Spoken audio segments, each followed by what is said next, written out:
যে ওদের ভিতরে যে কৃমিটা হবে ওই কৃমিটা দেখা গেছে যে ওই আমরা যা খাওয়াবো বা যে মেডিসিনগুলো দেবো সেগুলো একটাও কাজ করবে না। তার কারণ কৃমিতে এই সবগুলো খেয়ে ফেলবে। এর জন্য কৃমির ডোজটা আমাদের খুবই গুরুত্বপূর্ণ একটা টপিকস। এর জন্য হ্যালো, আসসালামু আলাইকুম ভিউয়ার্স, আশা করি সবাই ভালো আছেন। আলহামদুলিল্লাহ আমি অনেক ভালো আছি। আজকের বিষয় হচ্ছে হলো আমরা দেশি মুরগির কৃমির ডোজ কতদিন পর করাবো এবং কতটুকু বয়সে এই দেশি মুরগির কৃমির ডোজটা করানো হয় সেই বিষয়ে আলোচনা করবো আপনাদের সাথে। তো বেশি কথা না বলে চলুন শুরু করা যায়। তো দেশি মুরগির কৃমিটার করানো খুব জরুরি। কেন? তার কারণ হচ্ছে আমরা যদি দেশি মুরগির কৃমি ডোজটা না করাই, আমরা ওদের যতই খাওয়াই না কেন তাদের ওজন বাড়বে না, ওজন বৃদ্ধি পাবে না। এখন যদি বলি কেন পাবে না, তার কারণ হচ্ছে হলো ওই যে ওদের ভিতরে যে কৃমিটা হবে ওই কৃমিটা দেখা গেছে যে ওই আমরা যা খাওয়াবো বা যে মেডিসিনগুলো দেবো সেগুলো একটাও কাজ করবে না। তার কারণ কৃমিতে এই সবগুলো খেয়ে ফেলবে। এর জন্য কৃমির ডোজটা আমাদের খুবই গুরুত্বপূর্ণ একটা টপিকস। এর জন্য কৃমির ডোজটা অবশ্যই আমাদের করাতে হবে। আর এই কৃমির ডোজটা আমরা কীভাবে করাবো, আপনারা স্ক্রিনে দেখতে পাচ্ছেন। আমি প্রথমে একটা কৃমি ডোজের একটা পিকচার দিয়েছি। তো আমরা কৃমি ডোজের বিভিন্ন সময় বিভিন্ন ধরনের কোম্পানিগুলো ব্যবহার করে থাকি। তো আমরা প্রথমে যে কৃমি ডোজের যে কোম্পানিটা ব্যবহার করবো, পরবর্তীতে সেই কোম্পানিগুলো আমরা ব্যবহার করব না।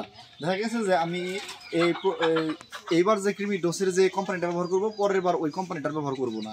এখন যে বলতেছেন আমি কৃমি ডোজের জন্য ব্যবহার করে থাকি প্যারাভেট। এই প্যারাভেটটা আমি এই মুহূর্তে আমার দেশি মুরগিকে কৃমি ডোজের জন্য ব্যবহার করতেছি।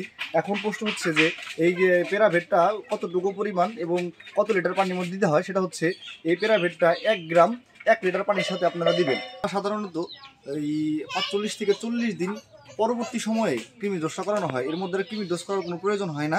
তো 45 থেকে 50 দিন পর পর অন্তর 2 মাস পর পর আমাদের কৃমি ডোজটা করালেই হয়। এখন কৃমি ডোজটা কতদিন পর্যন্ত করাবো? কৃমি ডোজটা হচ্ছে আমরা এই একদিন করাইলেই হয়। একদিন। এখন আমরা কৃমি ডোজটা কখন দিব? যদি গ্রীষ্মকালে হয়, এখন আমাদের বাংলাদেশে এখন গ্রীষ্মকাল। তো এই গ্রীষ্মকালে আমরা হচ্ছে এই সকালবেলায় এই আমরা যখন মুরগিটা বের করবো তখন থেকে শুরু করে 3 থেকে 4 ঘন্টা হচ্ছে আমরা কি করব, এই কৃমির ডোজটা করাবো।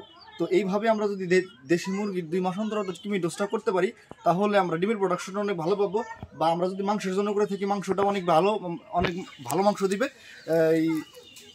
তো আপনারা যদি কৃমির ডোজটা মুরগি সম্পূর্ণ করতে পারেন বা প্রতি মাস 2 মাস অন্তর কৃমির ডোজটা করেন, তাহলে আমি আপনাদের বলতে পারি, এটুকু ইনশিওর করতে পারি যে আপনাদের দেশি মুরগিগুলা ওজন অনেক ভালো হবে, ডিমের প্রোডাকশন অনেক ভালো হবে। তো আজকে এই পর্যন্ত এই ভিডিওতে। পরবর্তীতে ভিডিওতে দেখার জন্য আপনাদের সবাইকে স্বাগতম। সবাই ভালো থাকবেন। আল্লাহ হাফেজ।